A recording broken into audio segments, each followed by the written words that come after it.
When you grow old, people stop listening to your body. They listen to your age instead. Every slow breath becomes a sign. Every silence becomes a conclusion. That morning I wasn't dying. I was still breathing, still aware, still alive. But because my body did not respond fast enough, everyone around me decided my story was already finished. They prepared me for burial while I was still conscious. While I could hear every word, while I could feel the weight of hands arranging a body that had not left this world yet, and the only one who refused to believe I was gone was a stray dog that trusted instinct more than assumption. This is not a story about a miracle. It's a story about aging, silence, and the danger of being mistaken for already gone. I remember the morning clearly, not because anything unusual happened, but because nothing did. The house was quiet in the way it always was after sunrise, when the village had already begun moving, and I was still sitting with my tea, listening to sounds drift in from outside. The clink of metal from a distant shop shutter, a bicycle bell, someone calling out a name I didn't recognize. Ordinary sounds, the kind you stop noticing after a lifetime of mornings like this. I stood up slowly, the way I always did. My legs felt heavy, but that wasn't new. Age teaches you how to live inside discomfort without complaining. I took a few steps toward the doorway, meaning to step outside, maybe sit for a while where the air felt cooler. That was all. There was no pain, no warning, no dramatic moment where I thought something was wrong. And then my body stopped listening to me. It didn't feel like falling. It felt like being switched off. One moment I was standing and the next I was sinking, as if the ground had decided to come up and meet me halfway. I remember the sound of something hitting the floor, maybe my shoulder, maybe a chair. After that, everything slowed down. I could hear, but the sounds were far away, muffled as if I were underwater. I tried to move my hand. Nothing happened. I tried to speak. No sound came out. I was still there, fully there, trapped. People found me quickly. I know this because I could hear them. Neighbors, voices overlapping, someone saying my name louder than necessary, someone else telling them to be quiet. I wanted to answer. I wanted to tell them I was still alive, still breathing, still listening to every word they said about me, but my mouth would not open. My eyes would not move. My body had turned into something heavy and useless, something that no longer belonged to me. Someone touched my wrist. Fingers pressed, then pulled away. I felt a hand on my chest, then nothing. I heard the word old spoken softly, not cruelly, just as a fact. I heard someone sigh. I heard someone say it might have been my time. No one said it with anger. That was the worst part. They said it calmly, as if acceptance made it true. Through all of this, there was one presence that felt different. A dog had come into the room. I hadn't heard it enter, but I could feel it nearby, the sound of breathing that didn't belong to a person, a warm shape close to my side. It didn't bark, it didn't whine at first. It just sat there, still and alert, closer to me than anyone else. I had seen that dog before around the village, a thin stray, grey around the muzzle, quiet, the kind people barely notice. I never fed it, never called it. But it was there now, closer than any human hand. When someone tried to move it away, the dog let out a low sound, not loud, not angry, a warning. I felt it shift, its nose near my chest, near my mouth. It stayed there, unmoving, as if it was listening for something the others couldn't hear. I wanted to tell them to listen too, but all I could do was lie there, breathing shallow breaths no one seemed to notice, while the room slowly filled with the kind of silence that comes when people think the story has already ended. Time stopped meaning anything after that. I don't know how long I lay there, minutes, maybe longer, but I could feel every second pass through my body like weight. My breathing felt wrong, shallow and uneven, as if my chest no longer remembered how it was supposed to move. Each breath came late, weak and uncertain. I was afraid that if I missed even one, there wouldn't be another. The voices around me continued, low and careful. Someone checked my pulse again, this time for only a moment, as if they didn't expect to find anything different. Fingers pressed and released. I wanted to scream that they were too quick, that my heart was still there, just hiding, just quiet. Instead, my body remained still, betraying me completely. I heard someone say my name one last time, slower now, softer. Another voice answered with something about my age, about how these things happen. No one said it unkindly. They spoke the way people do when they are already preparing themselves to let go. I understood then that stillness looks exactly like death to people who are waiting for it. The dog moved again. I felt its weight shift closer, its nose brushing my chest, then my face. It inhaled deeply, once, twice, as if measuring something. When someone offered it food to distract it, the dog didn't even turn its head.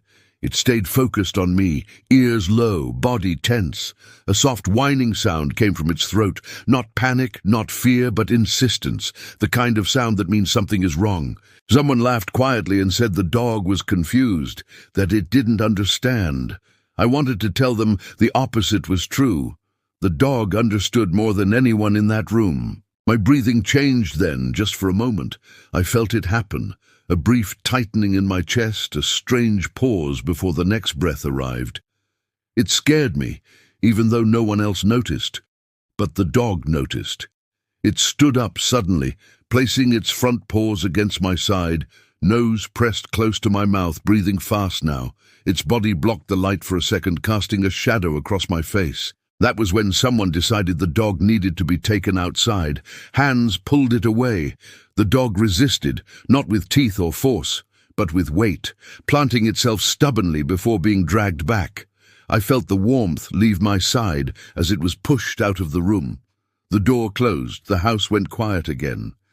Without the dog there, the room felt colder, emptier. People spoke more freely now, as if the final witness had been removed. I heard the word prepare. I heard fabric being unfolded. I heard someone say it would be better not to wait too long. I wanted to cry. I wanted to move. I wanted to do anything to prove them wrong. But my body remained silent. And somewhere beyond that closed door, the dog began to whine. The door closed with a sound that felt heavier than it should have. Not loud, not sharp, just final. I felt it more than I heard it, like a line being drawn between what I was and what everyone else believed I had become. The air inside the room grew still, and without the dog's presence, there was nothing left that reacted to me as if I were alive. Someone adjusted my position on the bed. The movement sent a dull wave through my body, not pain exactly, but pressure, like my bones were no longer aligned with themselves. I wanted to cry out. I wanted to gasp, but my chest only rose slightly, barely enough to be noticed. I could feel my heart beating, slow and uneven, as if it too was unsure whether it should continue. The voices softened. People spoke in half sentences now, practical sentences. I heard cloth being laid out. I heard someone mention the heat, how quickly the day was moving. Another voice replied that it would be better to finish things before evening. They weren't rushing, but they weren't waiting either. Outside the closed door, the dog's whining grew clearer. It wasn't frantic. It wasn't loud. It was steady, rhythmic, almost deliberate, like a signal repeated again and again. Each sound landed somewhere deep inside me, reminding me that I was still here, that something still recognized me as more than a body lying still. Someone muttered that the dog was becoming a problem. Footsteps moved toward the door. For a moment the whining stopped, then the door opened and light rushed in. The dog burst through immediately, not hesitating, not looking around. It ran straight to me, as if it had memorized the path. I felt its weight press gently against my chest as it climbed onto the bed, warm and solid and alive. Its paws rested where my breathing struggled most. The dog lowered its head, nose inches from my mouth, and inhaled sharply. Then it let out a sound I hadn't heard before, not a whine, not a bark, but something in between, urgent, demanding. Its body stiffened, ears back, eyes fixed on my face as if waiting for a response I couldn't give. Someone tried to pull it away. The dog resisted, not snapping, not biting, just holding its ground with stubborn strength. Its body pressed harder against my chest, and suddenly, without meaning to, I took a deeper breath. It wasn't much, but it was there, a real breath. One that shook my ribs and burned slightly as it filled my lungs. No one noticed. The dog did. It barked once, sharp, loud. The room froze. For the first time since I had fallen, silence broke, not because someone spoke, but because something demanded to be heard. I felt hands hesitate above me. I felt the moment stretch, thin and fragile, like it might snap if anyone moved too quickly.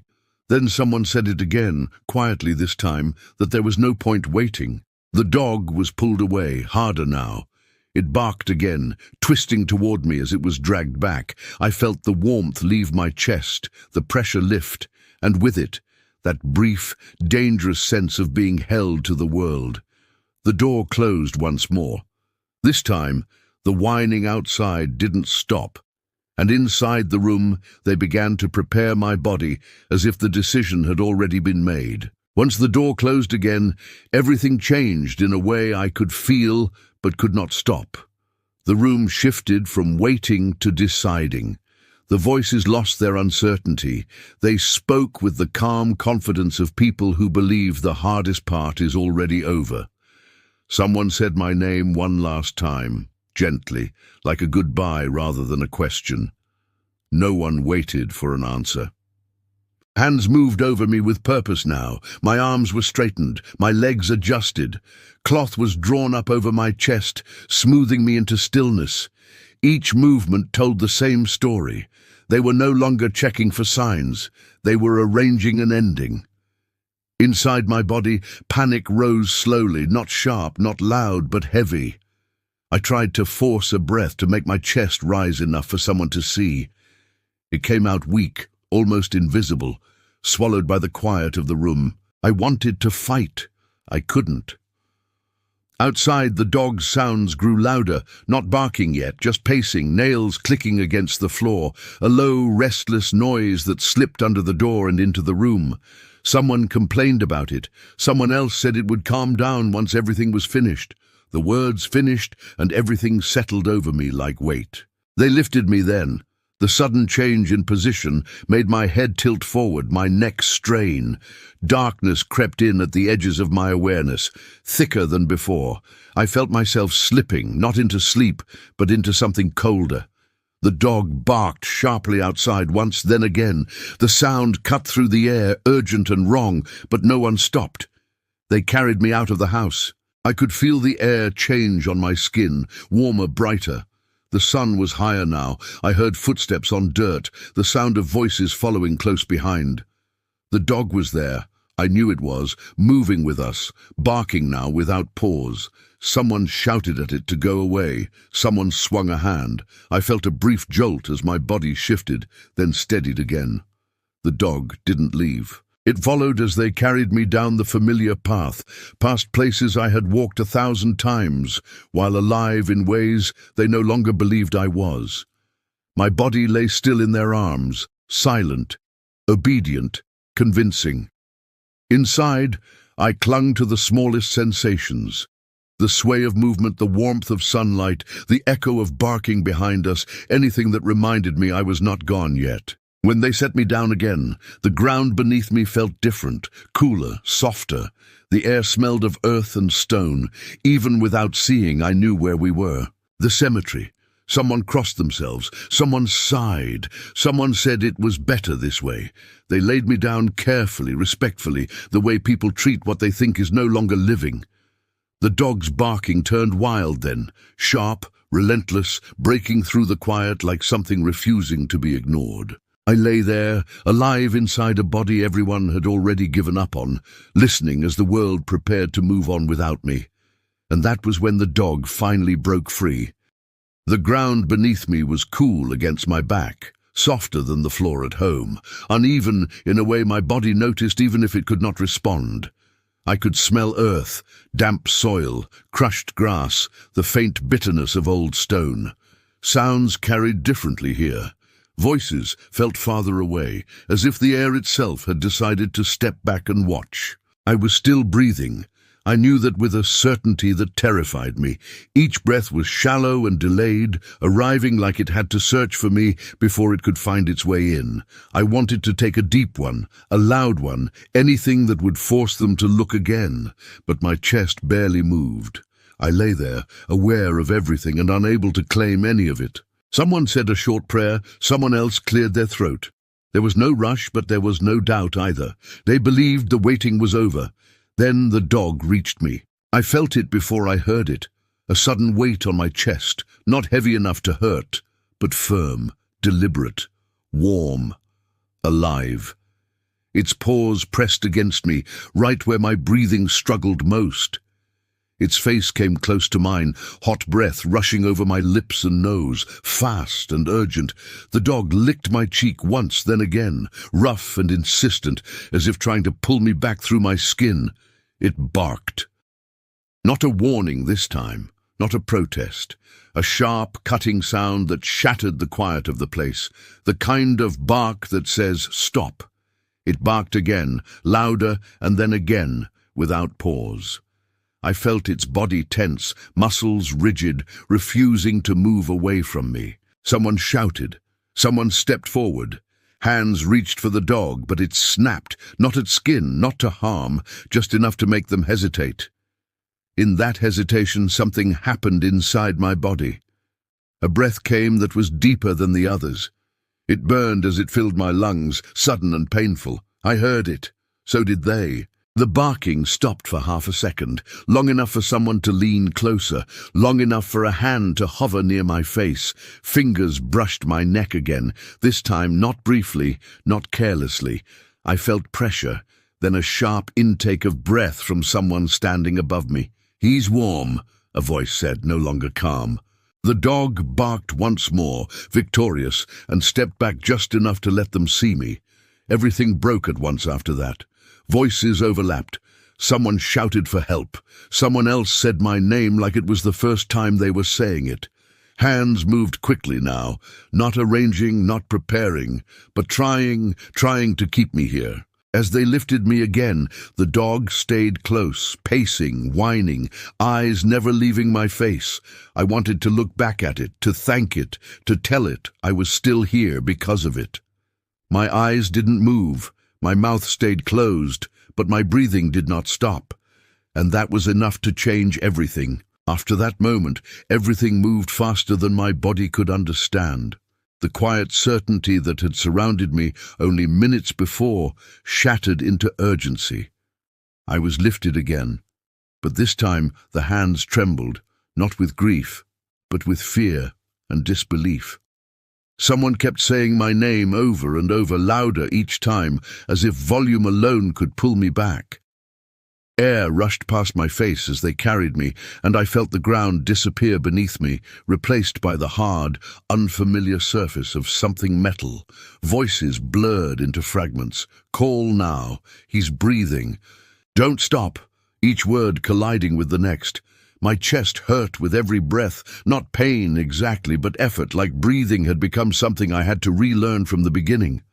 The dog was there, I knew it was, keeping pace, its paws scraping against the ground, its breathing fast and uneven, refusing to fall behind. At some point, a sharp smell filled the air, something cold and clinical, and a mask was pressed against my face. I wanted to panic, but my body no longer had the strength.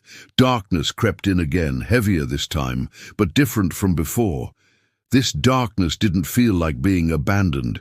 It felt like being taken somewhere, against my will, pulled back into the world by hands and sounds and urgency I could not resist. When I opened my eyes again, if opening is even the right word, it was to light that hurt, to beeping sounds that repeated themselves without emotion, and to voices that spoke carefully, as if I were something fragile that might break if handled too roughly. Later, much later, they explained what had happened. They used words I had never heard before. They said my body had shut down in a way that mimicked death, that my breathing had given false signals, that my muscles had locked me inside myself while my mind stayed awake. They said if I had been buried, if I had been moved too roughly earlier, if time had passed just a little longer, my heart would have stopped for real. One doctor said it quietly, almost to himself. The delay saved him. Another said, something kept people from acting too fast. No one said the word dog at first. They didn't need to. I already knew. When I asked, when my voice finally returned days later, thin and broken, where the dog was, no one answered me directly. They exchanged looks. Someone said it must have run off when the ambulance came. Someone else said, stray dogs don't stay in one place for long. I closed my eyes and felt something settle inside me then, something heavy and permanent. I had been carried to the edge of the world by human certainty and pulled back by an animal that trusted what it sensed more than what it was told. And as machines continued to beat beside me, measuring a life that had almost been erased by mistake, I understood something with painful clarity. If not for that dog's refusal to let the story end too soon, I would not have been there to listen to any explanation at all. Recovery did not come quickly, and it did not come gently. My body returned to me in pieces, as if each part had to be convinced separately that it was safe to move again. First, my fingers, trembling and unsure. Then my voice, weak and cracked, sounding like it belonged to someone else. The doctors spoke of progress, of time, of patience, but inside me there was only one thought that refused to loosen its grip. It surfaced before hunger, before fear, before even relief. When I could finally form the words, I asked it quietly, almost afraid of the answer. Where is the dog? The room went still in a way I had learned to recognize, not the stillness of death, but the stillness of people choosing what not to say. A nurse smiled gently and told me to rest. A doctor said stray dogs don't stay long, that the noise and lights must have scared it away. No one met my eyes when they said it. In the days that followed, I asked again and again. Each time the answers grew shorter, more distant, until there were no answers at all. I understood then that whatever that dog was, it had never belonged to me or to anyone. It had arrived when I was invisible, when I had no voice, when even the people who cared for me had already stepped past the possibility that I was still here.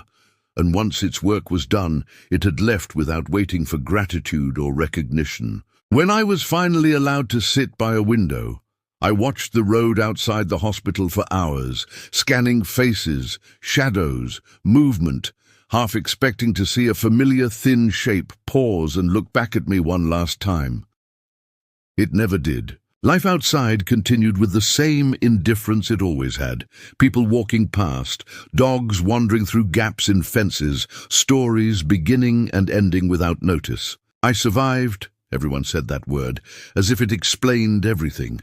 But survival came with a weight I had not expected, the knowledge that my life now existed because something with no name and no obligation had refused to agree with the conclusion others made too quickly. And every time I closed my eyes at night, I did not see the cemetery or the bed or the faces leaning over me. I saw only a pair of watchful eyes and felt the warmth of a body pressing against my chest, holding me in place until the world caught up to the truth that I was still alive. Life did not return to what it was before. It moved forward, yes, but with a quiet hesitation I had never known. When I finally went back to the village, people greeted me with relief, with awkward smiles, with stories they told again and again, as if repetition could soften what had almost happened. They spoke about mistakes, about fear, about how quickly things can be misunderstood. I listened, nodded, thanked them. There was no anger in me, only a deep awareness of how thin the line is between being here and being spoken about in the past tense. The house felt different. The bed where I had been laid out felt smaller somehow, as if it belonged to another version of me. At night, when the village settled into silence, I found myself listening, Not for voices, but for breathing, for movement, for signs that life is quieter than we expect, but not gone. Sometimes I thought I heard paws on the ground outside, a soft shifting near the door. When I opened it, there was nothing, just empty space and the familiar smell of dust and earth. People asked me what I believed now, whether I thought it was fate or luck or something else. I never had a simple answer. I only knew this. I had been alive while everyone around me believed I was not, and the one being who refused to accept that mistake did so without words, without certainty, without needing proof. It trusted what it sensed over what it was told. That trust kept me here. I walk more slowly now. I watch more carefully. When I see a stray dog lying quietly near a doorway or following someone at a distance, I don't shoo it away. I make space. I understand now that some things arrive in our lives not to stay, but to intervene, to pause the world just long enough for a different ending to become possible. The villagers no longer hurry the way they once did when someone falls ill. They wait, they call for help, they listen longer. No one says it out loud, but we all remember the day certainty nearly buried a living man. As for the dog, I don't look for it anymore. I don't need to. It exists in the part of my life that cannot be repaid or explained. I am still here because something refused to let my story end too soon. And every morning, when I wake and feel my chest rise on its own, I remember this quietly, with gratitude and humility. Sometimes life is saved not by those who decide, but by those who refuse to believe it's already over.